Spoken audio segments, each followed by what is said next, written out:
here on ANC, the ABS-CBN News Channel.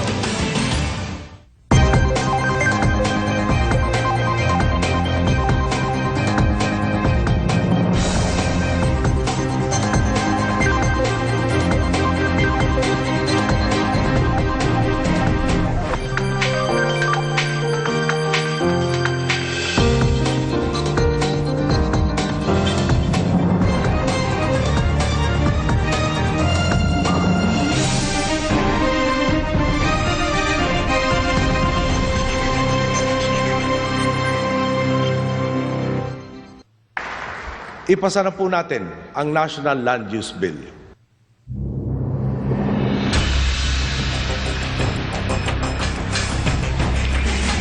No less than the President in his first State of the Nation address pushed for the passage of the National Land Use Bill.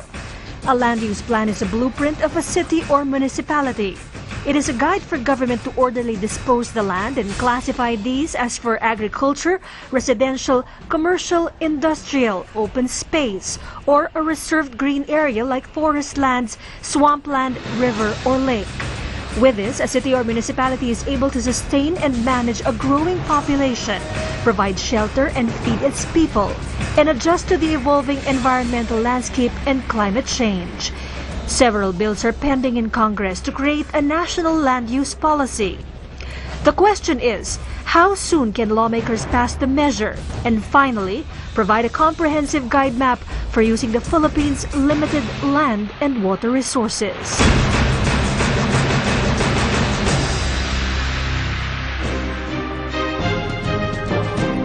With the growing population and the degradation of our environment, land use has become an increasingly important issue.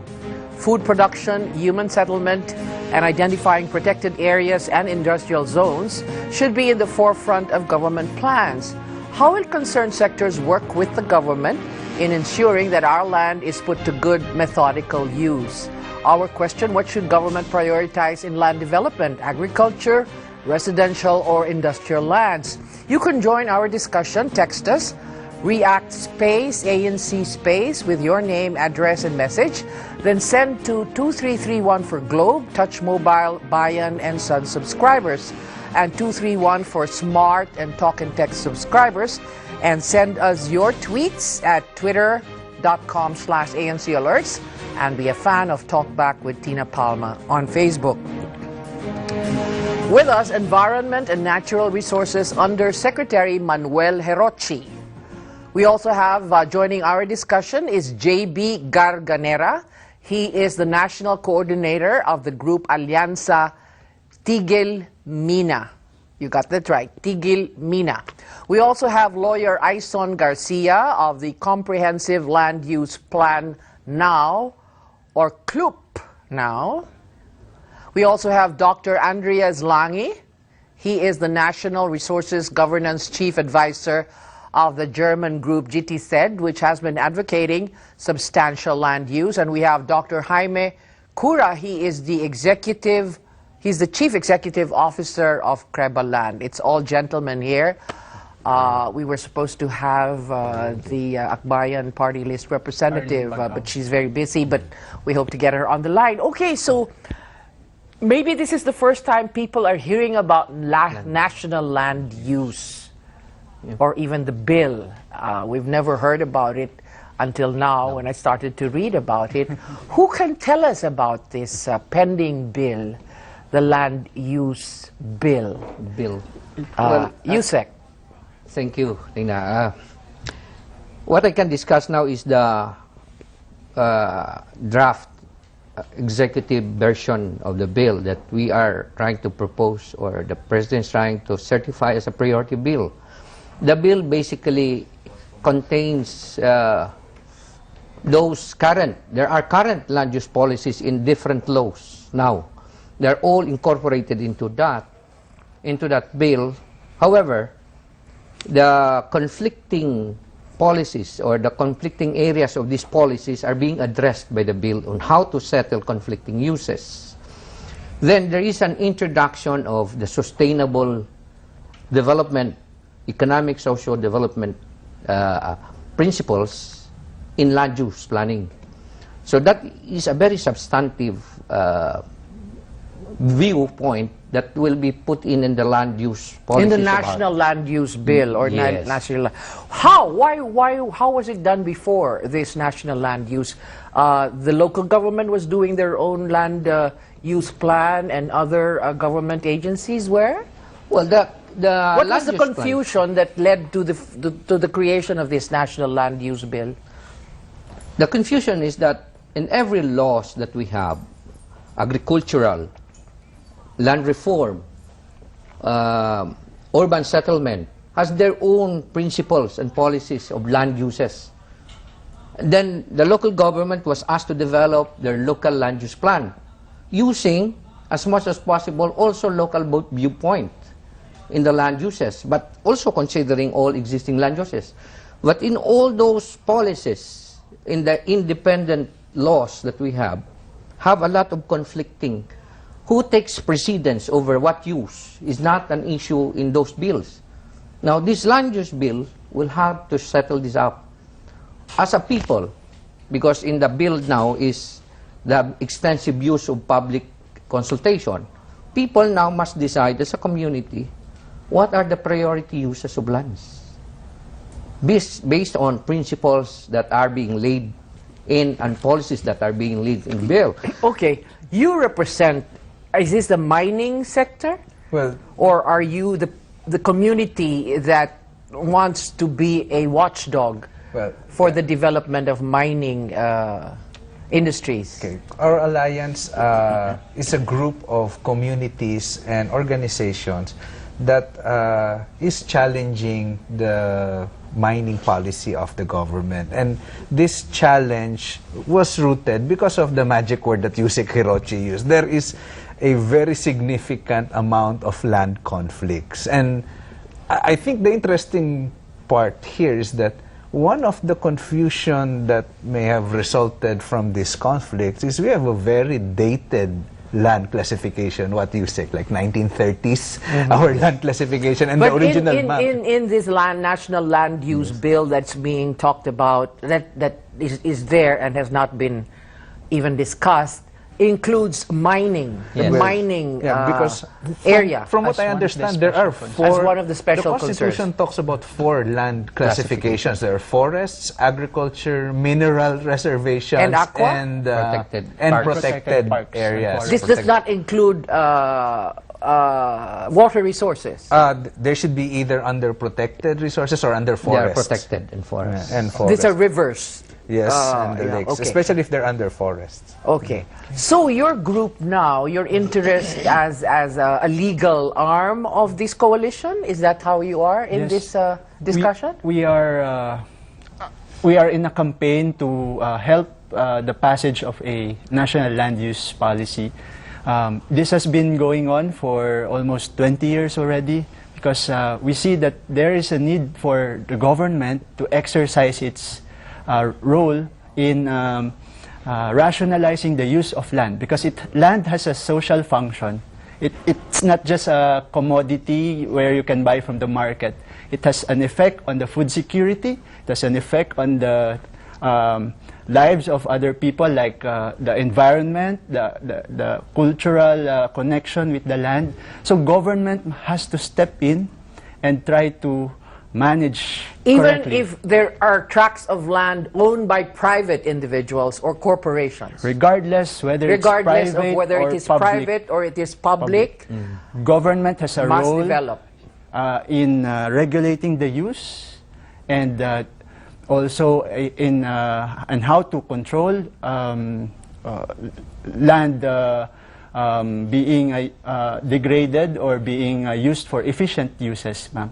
So the concept of sustainable development has to come in, because we are not just using land for our own generation, but we should think also of what the future generation needs. Yes. Because we have limited. So if I have 1,000 hectares of land and it's been idle for all of these years, then government has then to government step in this national land use law or bill can tell you to not even through agrarian reform, tell you that you must devote it for a particular kind of use?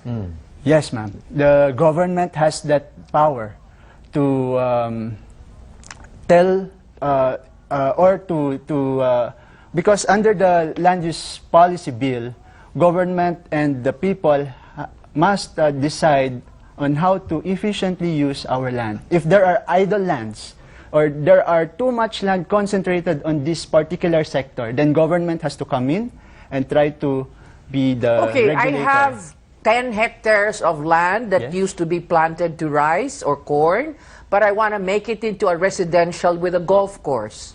There And is- that is not...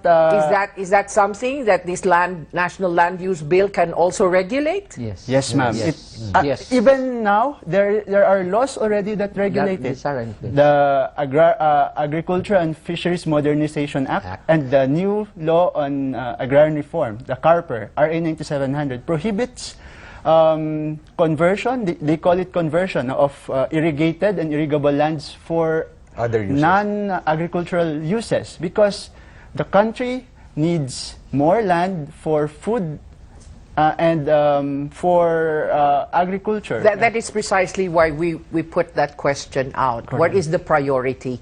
And Dr. Andreas, how do you come into the picture of this discussion on land use? What is the interest of JT Send?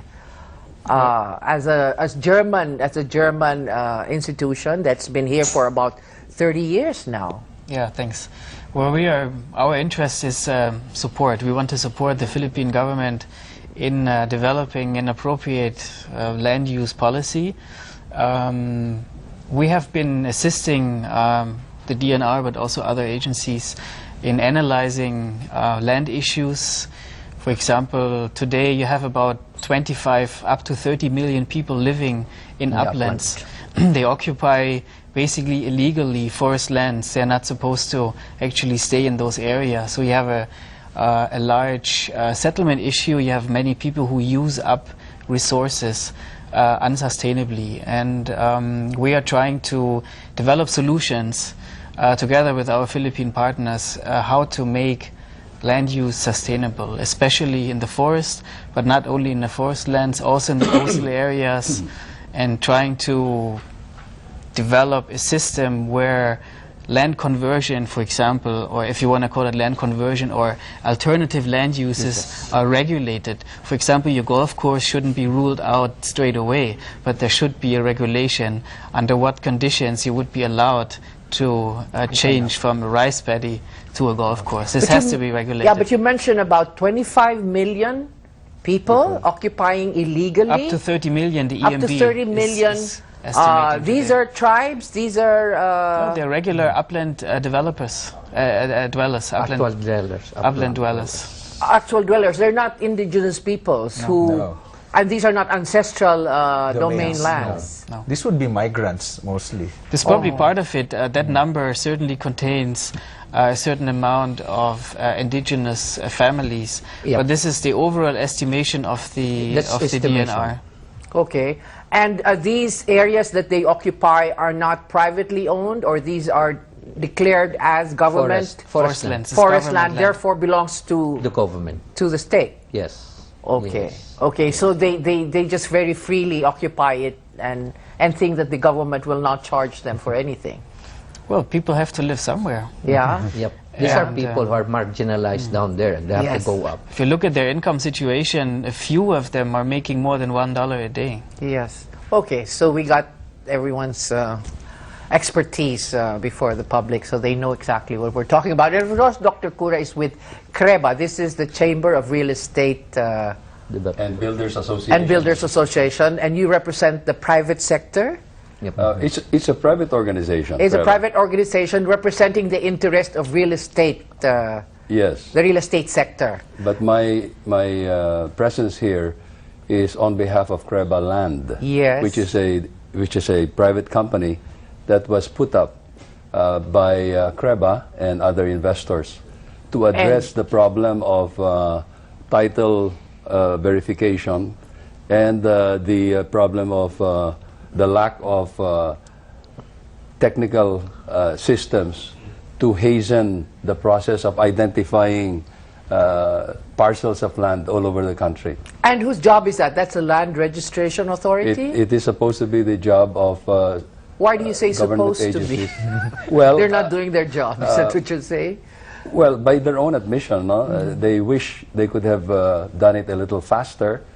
But, you know, the progress of the country requires a faster pace of planning the proper use of land, the best use of land, and then making these parcels of land that may be used for certain purposes more easily available to sectors that are prepared to invest in these properties and develop them according to the intended purpose. So at what stage is Creba Land into now? Well, what has it done so far? In the past 4 years, we have Yes. developed a whole GIS or Geographic Information System backbone, okay, which will enable, for example, local governments or institutions like banks that hold in their portfolio thousands of land titles to be able to track where these parcels of land exactly are located, because that's one of the difficulties right now. Yeah. While all of us subscribe to the noble purpose, no, of making sure land is equitably distributed, that every Filipino family is able to to access land and build a home and other requirements on that piece of land, it is easier said than done. While all of us want farmers, for example, to have their cloas, where exactly are these parcels of So, land? okay, how do you begin? How does one begin the equitable distribution of land to all of the sectors or all of the industries that need land to be able to have food security, to be able to have enough forest, to be able for us to get within the limited timber license agreements, etc., etc. How do you explain to the people what is the rationale of this land use plan? Well, the rationality of land allocation is basically based on our economic direction. Economic directions. And that we economic want. directions change every time we have a new Yes, president. so in effect, the basis of long-term economic direction is the basis for allocating lands. For example, population needs development, further development for urban sprawl or urban enlargement. Then in fact, in every updating period of that land use plan, which is a cycle of 5 years now, that should be considered in the amendments of the plan. Now, the allocation for agriculture also depends on the food needs and the security Okay, issue. was the comprehensive land use plan developed by local governments in the absence of a national land use and the presence of existing laws on land use? Is the present distribution of lands and utilization now, did it fall within That all of those previous laws or all of those existing laws? No, you can see in conflict. extremes. Yeah, hindi. Where did it go wrong? If at all those laws did not actually suit the Economic direction. forecast, the scenario that he talks about. First, Where did it go heavy on and where did it not develop?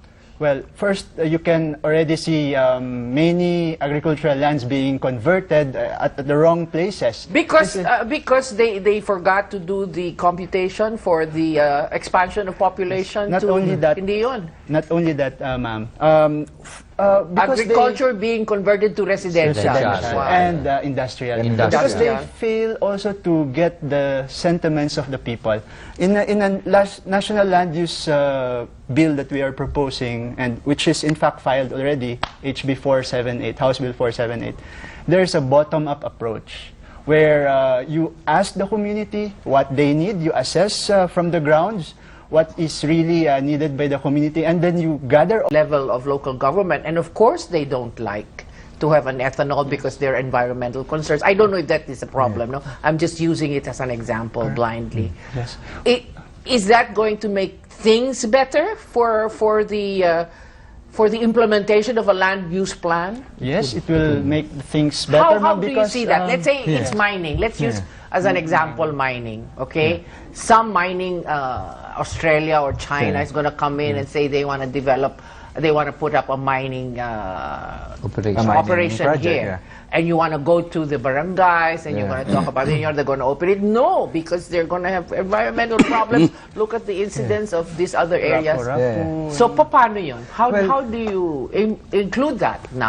If we're going to look at the laws, the mining law would be the first reference, and then the local government code, and then there are other laws. But I think the final decision whether land can be used and opened up for mining operations will have to rest on several factors. Number one, and I think the basic one is that land declared as a mineral reservation. And there are very few Yes. land. Second is that land under any current use, and if the current use Current is- use for other example, than mining. Other than than mining, because it only becomes a mining area if it's declared as a mineral reservation, or if a mining contract is finally signed. But if the current use is agriculture or tourism or settlements, then there has to be a negotiation from the local government units. Now, the problem is doubled when you have indigenous peoples and ancestral But they domains. have a law now Well, that have I think- determined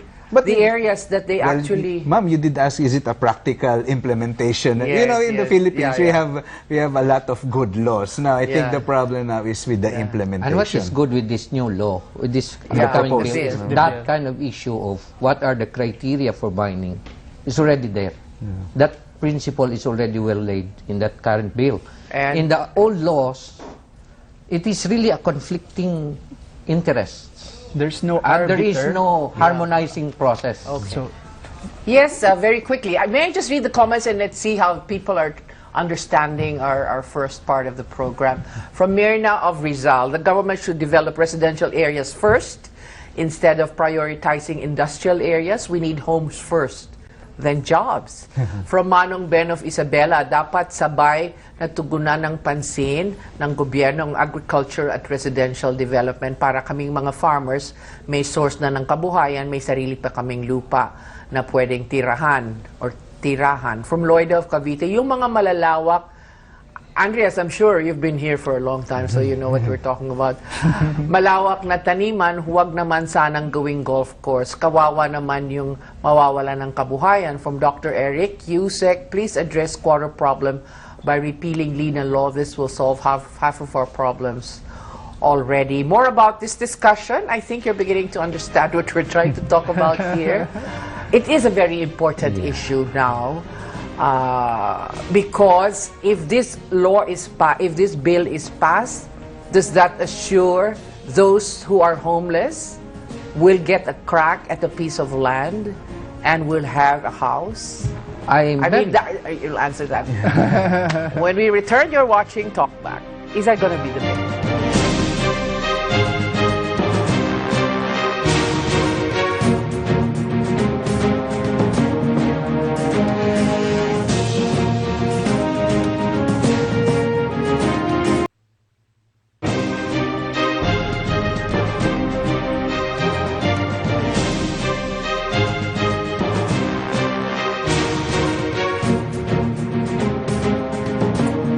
Welcome back to Talk Back. We asked our friends in our social media accounts how should government and NGOs work together to ensure land is put to good use. On Facebook, or MOC CPM says NGOs could help the government review or implement development plans or zoning ordinances. Meanwhile, Sheila De La Torre believes government, NGOs, and private stakeholders must determine what is the most equitable and efficient way of using land. She says putting land to good use would entail a comprehensive framework where costs and benefits shall be weighed. We also asked people in the streets on what they thought about the subject of land use. Here's what they had to say. Kulang ang suporta ng ng gobyerno. Dapat tuunan ng pansin talaga ng gobyerno ang sektor ng agrikultura. Hindi naman talaga na-redistribute sa farmers yung land nila kasi kino-convert ng mga may-ari ng lupa into industrial land. So ang point lang is parang even yung laws ay hindi ganun ka strict para ma-award talaga sa farmers yung mga lupa na sila naman talaga yung nagto-toil for.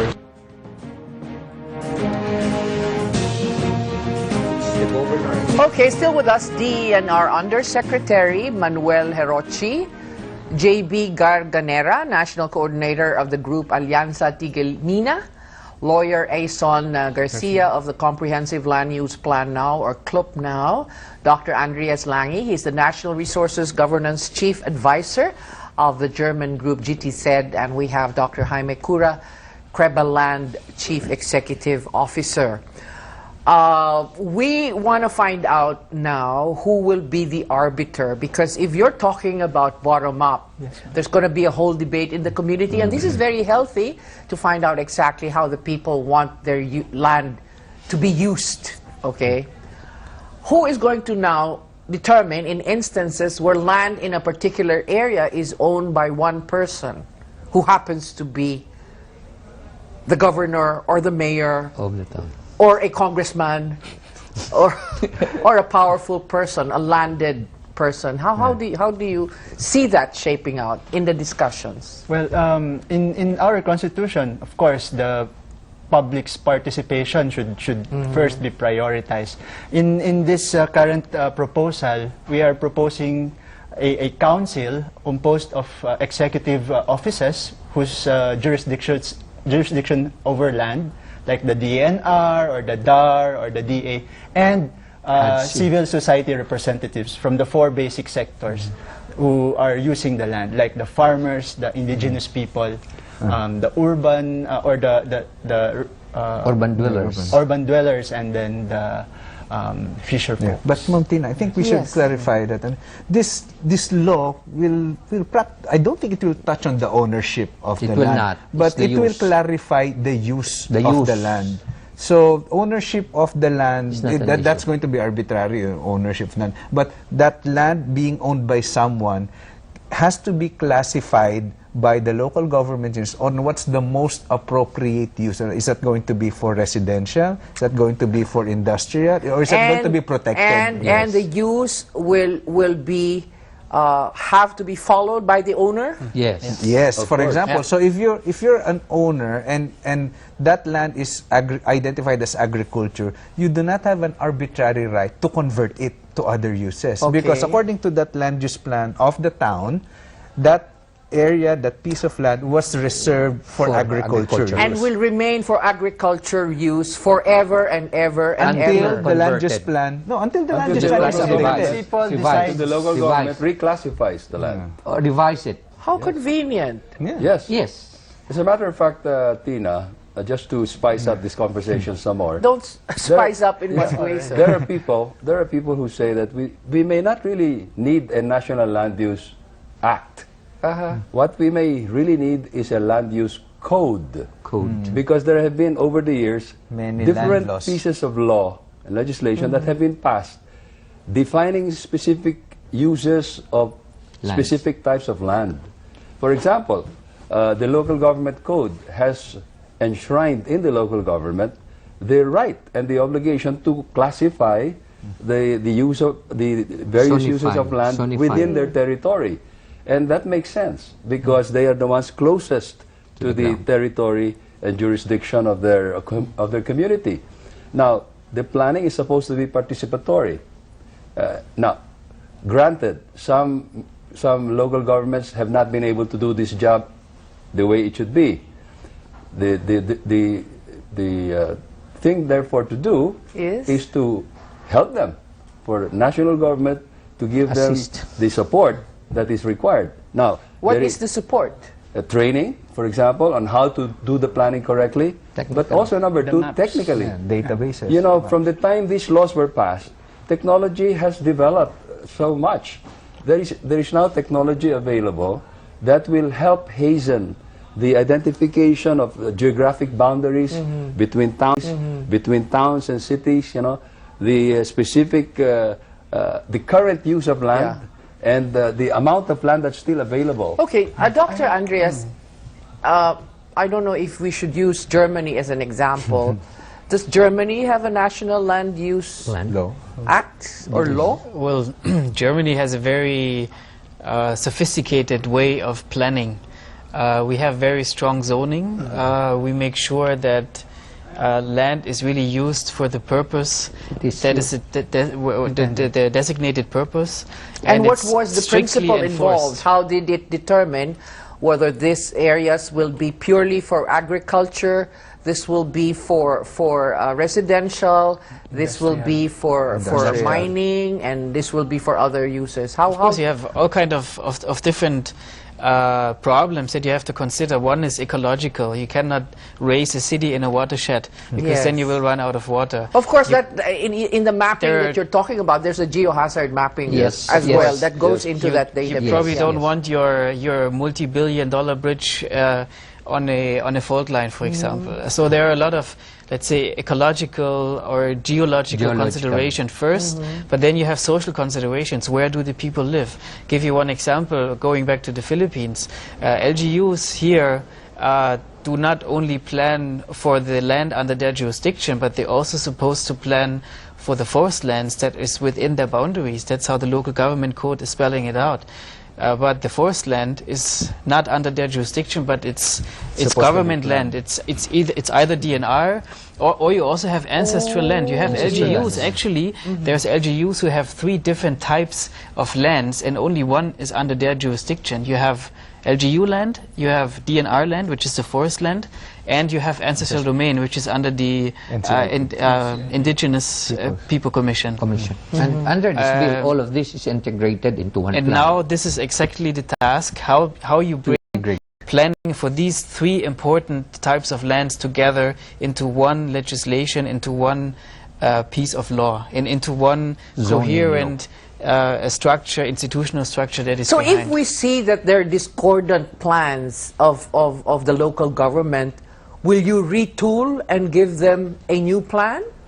Well, I mean, will they come and start showing what kind of comprehensive land use plan Laguna, Batangas, Quezon, Isabela will have, and will show it on the table, and after this bill is passed into law, you will now redefine it for them? Actually, no, the committee. I want to talk to the lawyer. Can that be done? Well, we have to amend some of the laws that are already in Hindi, place.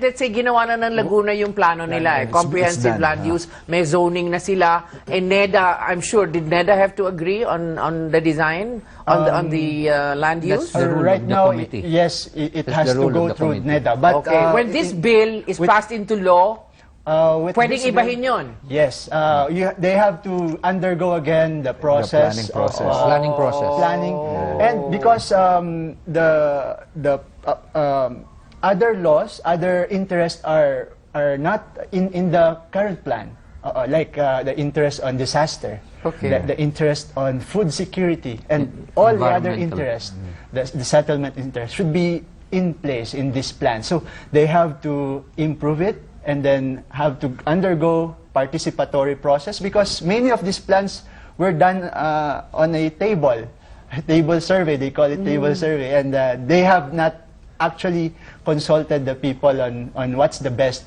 plan that But should the be people done you consult in areas, especially the ones that have become dormitories and have resided in these nearby towns, they're not locals. I mean, they're there, they're new people who just maybe lived in some areas and are now in an area closer to their workplace because there are industrial zones there, and you want them as well to be part of the discussion. Everyone who is a resident or he is a transient, who is a business man in the area, kasali lahat sila dun sa debate. Ideally, the planning process should include as many stakeholders As many possible. stakeholders. As wide as possible. But this is Okay, very and who determines what the final shape of that plan is? They vote? Does it go into a referendum? What happens? Council. no, it's really under the LGU, the local government code. Then there would be an open hearing, a debate, and it will be voted upon by the Council. Sanggunian. Sanggunian. Sanggunian. Bayan. And that is submitted to NEDA. and then it will be There is submitted still a to provincial. HLURB. Provincial. Oh yes, the provincial. There is a provincial. HLURB, and then We'll review. That's the current. That's With the current, yes. In the bill, it is now the committee that was created for that. For example, that if- will do the reviewing process. If you're talking And, of a and town, HLURB is part Part of of that it. committee. Committee. How many in NEDA, the of course. committee? I think there are around. 18, sir. Yes, that's Yes, correct. sir. The number. 18 from all 18. over the country, or just on the At on the the national, in departments? all National levels, level. in all levels, national, provincial, and even on the municipal level, but which is the council already. So there are hierarchy of committees, and all the review process happens in all these committees. So whatever is conflict that is happening is settled at every level. At the end of the day, the national will settle all the conflicts that happens on a national scale. Are you confident that the national can settle all of these local? We are conflicts? confident at the provincial level that is already settled, because the top to bottom is not totally top to bottom. There is that policy that filters down first, that guides the process. And how do you actually convert into? How do you convert the voices of the people into this whole debate?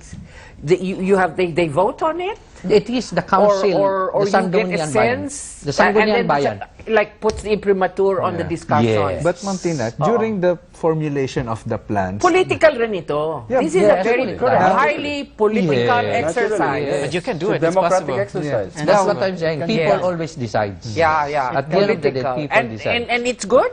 And it's good? it depends on the local chief executive. I mean, we do have experiences with local But the chief experience executives. with Germany has a very strong process on that.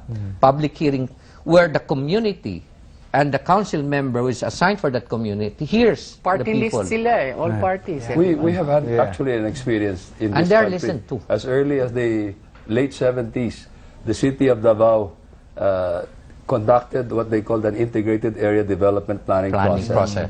For a whole year, all the different sectors were involved. And have in they the planning. followed it? Well, they produced a 5 development scenarios for the city of Davao Yes. as the basis for a master plan. And where are they? Well, Did we they don't follow know. any one of those? Because at Hopefully the end of the day, hopefully at they the end of voted the today. day, the Duterte political came in. leadership is critical here. So that's why they have to perpetuate themselves.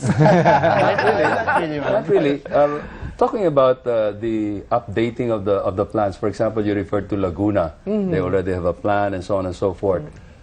You don't even need a National Land Use Act, a new one, to get them to review the plan, because right now they are obliged. As a matter of fact, the current situation is all local governments must update their Yeah. comprehensive land use plans Every 5 years. every 5 years. Now, And that is done by the current. Process. But done There by is the a process LGUs. there, Yes. but the mayor can actually change it, or the provincial governor, depending on who sits there. So every 3 years lang ang term nila eh. So if every 3 years bago yung local official mo, pwede niyang ibahin yun. This is well, what through the democratic process. So the Yes, to go democratic process, yes, but they can just overturn. And if But you have this- the entire Sangguniang Under your control. under your control, I mean, what Tina Palma did during her incumbency is just going to be overthrown when Hirochi comes into power. But I think this would be the beauty of a national legislation. That So you nothing will- tighten the nothing will screws. No, it would rather mean that you enforce an existing land use for certain areas Where that there is a conflict beneficial. like this that I is used as an beneficial. example. Let's assume that the land use actually in many land use plan is really beneficial to the community, but in many instances it is simply not enforced. So having a new legislation, having a proper regulatory process in place, which would allow LGUs and also national government But agencies to enforce. what if the plan of the LGU, the master plan of the LGU, does not conform, It doesn't have to conform. or it has a lip service Like I said, the conformity? let me share you pay one lip ex- service. the review process instituted in that bill can basically demand from the local government to revise the plot if there are conflicts that happens. Government to revise the plot if there are conflicts that happens. Okay. More interesting insights from our viewers. Hold on. I know you have a lot of things to say. From Jum Santos of Zamboanga, ban logging, stop mining, plant mangroves, and stop commercialization of the agricultural lands. From Leah Pruna of Paniki, that's in Tarlac, balance and proportionate distribution of land is one of the solution of the problem. From Dennis Calvan of Katipunan, the government should prioritize agricultural lands and provide support to make these lands productive. From Edgar of Nueva Ecija, you have so much land in Nueva Ecija. Ang mga may-ari ng bukid napipilitan ibenta ang kanilang mga lupa para maging residential dahil wala nang supply ng patubig. Namamatay lang ang pananim. You understand that, Doctor? Mas malaki ang gastos kaysa kinikita, hindi sinusuportahan ng gobyerno ang magsasaka. Kaya naman pala, wala pa lang silang patubig. Okay, a lot of other things that you will bring up in the last round. You'll have your time. Final stretch of talk back in a moment. Stay with us, please.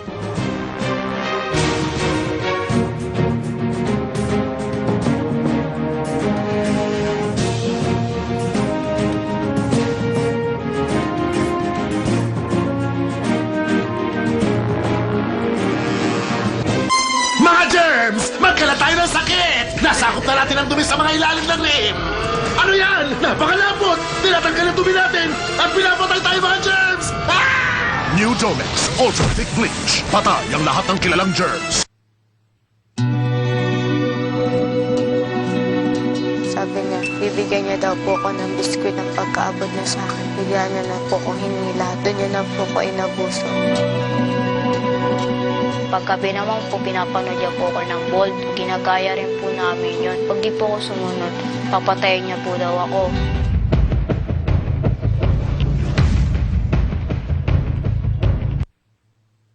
Walang ngipin ang komisyon.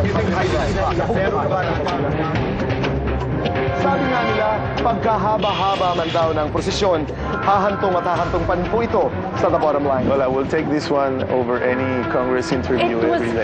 Pinagpapawisan ako kahit malamig. This is one of the toughest. Pati ako na may mesmerize niyan si Boy Abunda. The bottom line with Boy Abunda. Para siyang hot seat.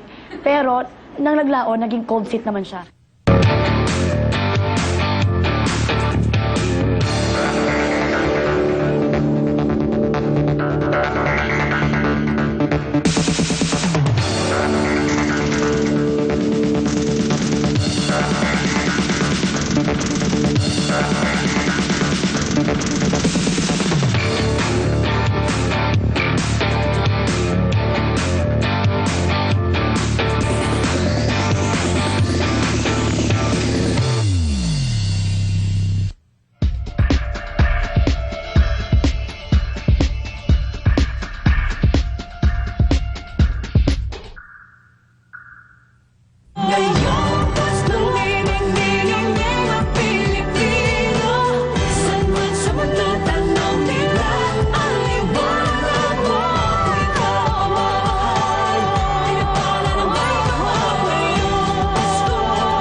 I'm Gang Badoy. I started Rock Ed Philippines.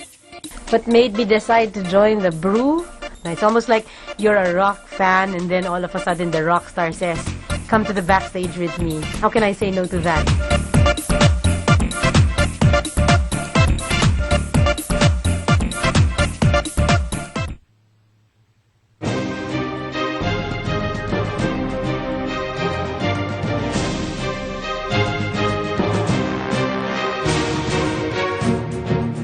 Siguro hindi rin kasalanan ng government yung problema kasi inherent dito yung devolution ng agriculture sector. Ang dami-daming problema na kailangan pagtuunan ng pansin, not in a uniform manner kasi iba-iba sila ng problema. I think the agricultural policy in the Philippines is okay in terms of the attempts to distribute agrarian reform. The policy itself is okay, but the implementation is not.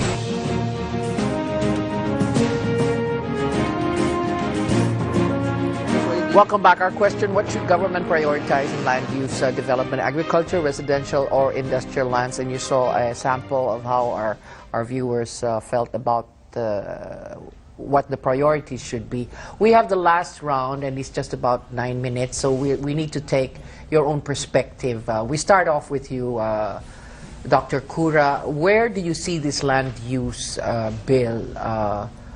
How do you see this land use bill shaping the proper utilization of land eventually? You think it's going to be beneficial, given the culture and the way our ordinary citizen thinks about land, because they don't have land? Well, like I said earlier, some of us tend to think that it's not the National Land Use Act that we need. It's really a National Land Use Code. In order to codify Does the code have and reconcile the various laws that have been passed. Does the code have the force of a law? Of course. The labor code has the force of law. Collects. But what it will do is get all the various pieces of legislation already in place, come together, and reconcile them, coordinate, and remove the areas of conflict. Who is in the best place to determine, after all, how a piece of land or a territory can be planned for the use of its community? It's the local government, isn't it? But there are emotional entanglements in these debates. There will always be emotional entanglements when you talk about resources that are basic needs of people. Yes, right? or even but who is in tradition, the best, but who is in the best culture. position? Who is in the best position to talk about this with the people and to represent the people? Is it the national government or is it the local government that's closest to the situation? You're talking of the Cordillera area, and this place has remained verdant. I hope. I hope. I hope. Am I speaking? It's not. It's not. The forest lands. This is a place where I think that has forest land still. And is this the area, Dr. Andreas, where you see people occupying a lot of this forest land? Yeah, you see it all over the place. I was going to say, even if you don't own land, you benefit from a good land use. Because, for example, for the population lives in forest, if they can avail of certain user rights, for example, that is clearly regulating how they can live in the forest. User rights. Stay in that. That doesn't forest mean they land. own the land, but they get a certain user right, let's say for 25 years. The DNR actually has such policies and agreements in place, and we believe they're rather successful because people really get to use natural resources in a way that is sustainable because they have security. I think the whole discussion about land use policy is about security, securing how land is used, enforcing it, regulating access, and making sure that even those who don't own land get benefit from land.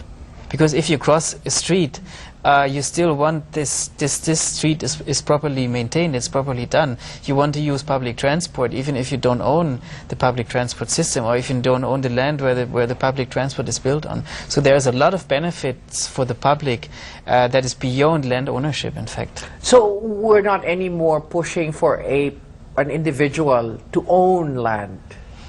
The land use in the land use, it's not. No, we're not talking about ownership, giving them hope that someday they will own land and they will be able to build a house. Well, of course, it would be important, especially for those who live in critical conditions, that there is something to offer. Especially, I said earlier, up to 30 million people really living in the uplands, totally unregulated. Of course, it would be good if this legislation could address their livelihood problems. But Attorney. Yes. I still think that we have to have a National Land Use Act. A code will not solve it, but we are just collecting all the laws, but not actually trying to put a way of rationalizing on how to use our land.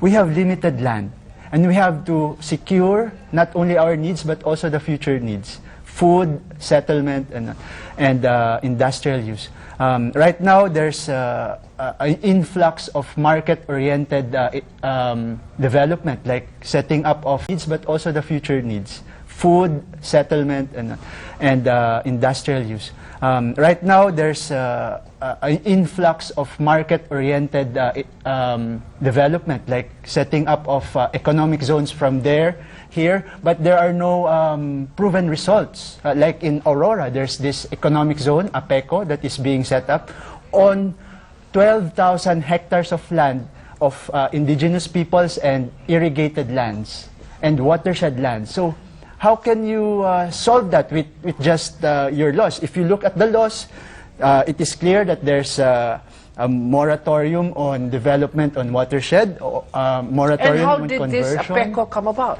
It come about because there's a law that says that, well, we have to put an economic zone here. But the people were not consulted.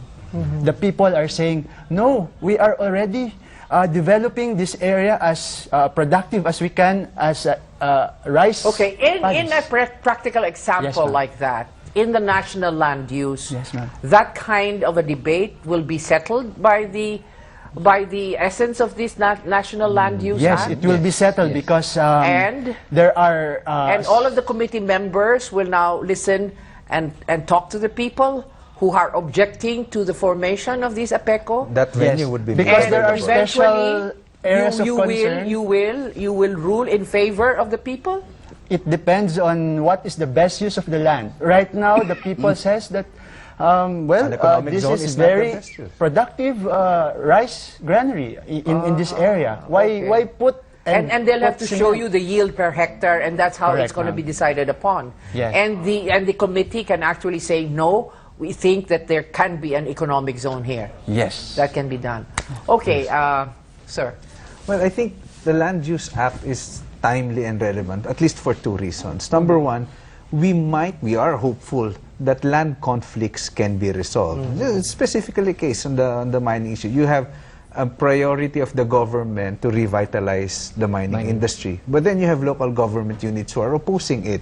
And so you have a conflict between the national government and the local priorities. Taking off from Dr. Cura's hypothesis earlier, and who are in the best position to determine the use and management of the natural resources. Now, in the absence of a National Land Use Act, these kinds of conflicts will not go away and probably escalate. A second reason why we are seeing that the Land Use Act is not only timely but relevant is that, the mere collection and codification of laws might do that. I mean, try to harmonize. But it will not resolve the policy conflicts. And when we say policy conflicts, you Secretary earlier said, what determines the use of the land? It's economic direction. But for us, that's a dangerous proposition. I mean, economics is an important factor, but then you also have social, political, cultural dimensions that you have to talk. And that's where the concept of sustainable Okay, we have development barely comes a in. minute or 2 minutes for Yep, you. like I said, the best comment that we heard is from that viewer. The key word is balance. Balance ecologically, economically, socially, and culturally. It is the balanced land use allocation that is important. And the mechanism put in by this bill will ensure that balance.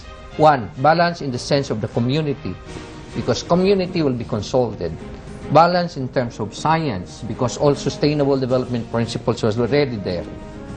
Balance in terms of economic, because economic needs of urban development, industrial development is already considered. Then balance socially, because the settlement growth is also considered. One principle that is most basically new in this aspect is the efficient use of land.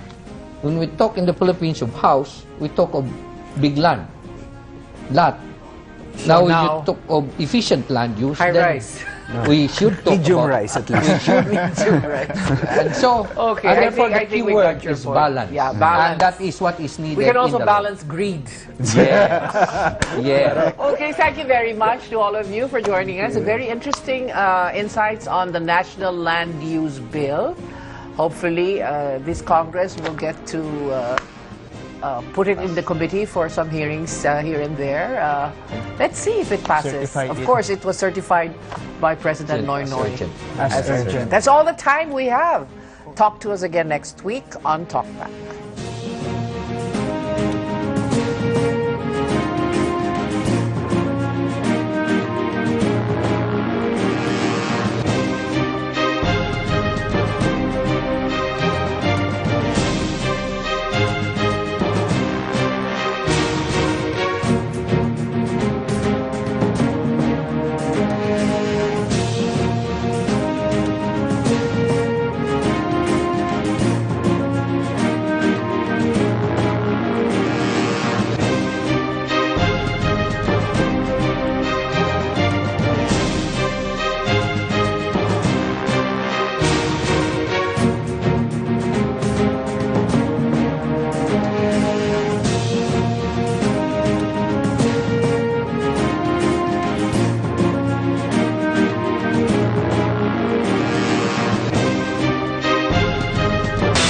When you choose ANC, the ABS-CBN News Channel, you're informed.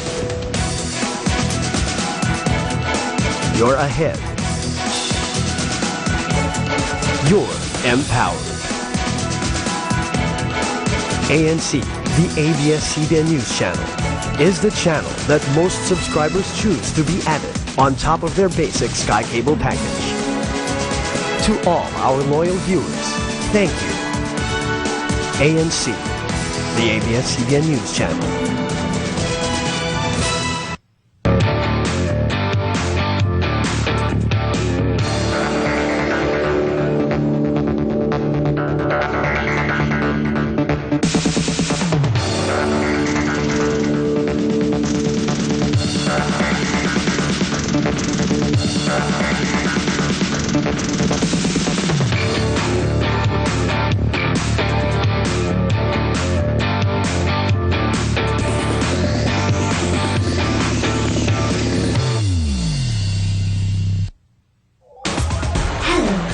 It's the security it gives.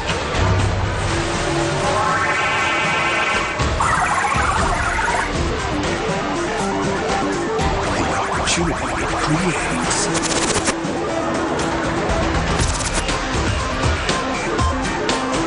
The efficiency it renders.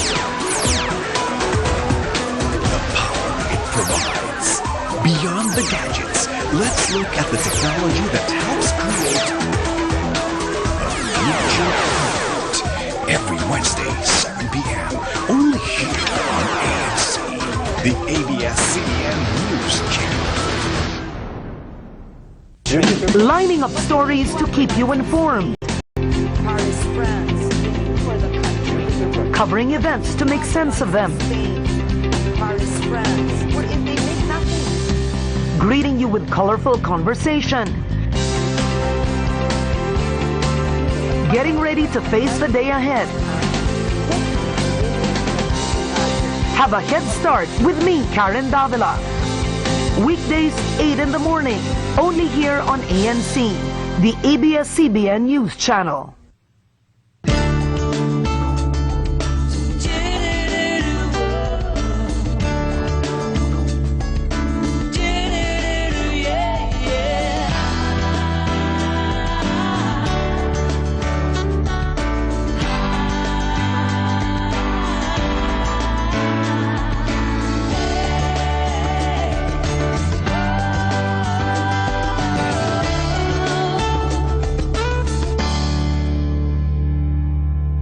Walang ngipin ang komisyon.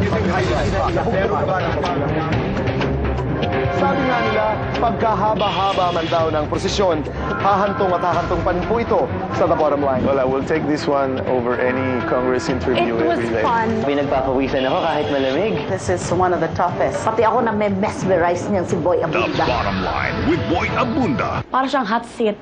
Pero, nang naglaon, naging cold seat naman siya.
I'm Pinky Webb. And I'm Tony Velasquez. This is Dateline Philippines.